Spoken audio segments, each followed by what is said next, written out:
Good morning, good afternoon, good evening, and good night. My name is Savannah Playford, the Director of Youth Ministry at Dixon United Methodist Church. Whenever you are watching this, welcome to today's daily devotion. Life is tough, and life is full of lots of challenges. Think of how many challenges you go through and how many tough decisions you have to make every single day. Some decisions are easier than others, though.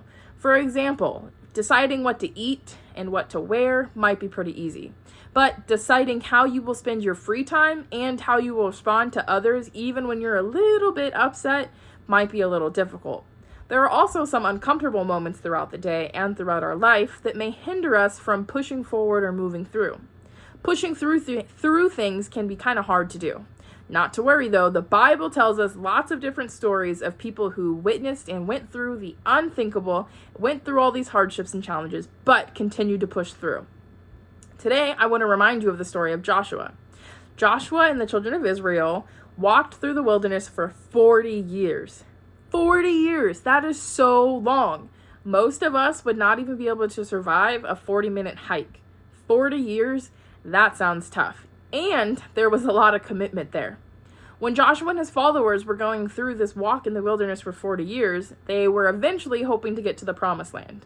But first, they had to overcome many challenges. They had to overcome battles, shortages of food and water, overcome the hope of loss, maybe even some fights with one another. But in that moment, the Lord shared this with them.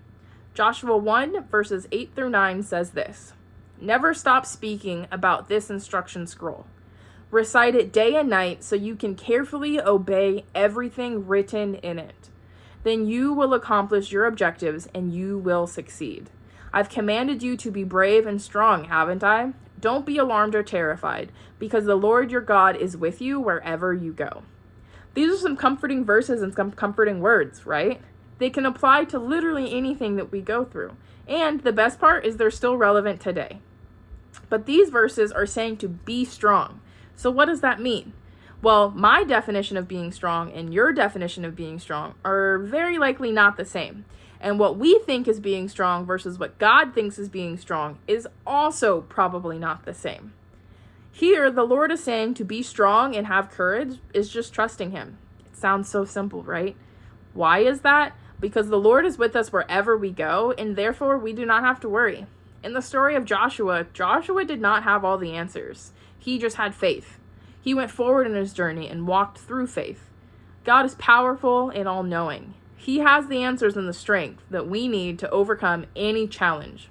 So how do we do that? It seems like if you're going to be strong and have courage, you need to have some sort of grand gesture whenever you are doing something. But it doesn't. It's the small decisions that we make every single day to trust in the Lord and keep pushing through. It's praying for guidance and following by His example every single day. So today, I challenge you to think of a few small gestures or small ways that you can show the Lord that you are being courageous.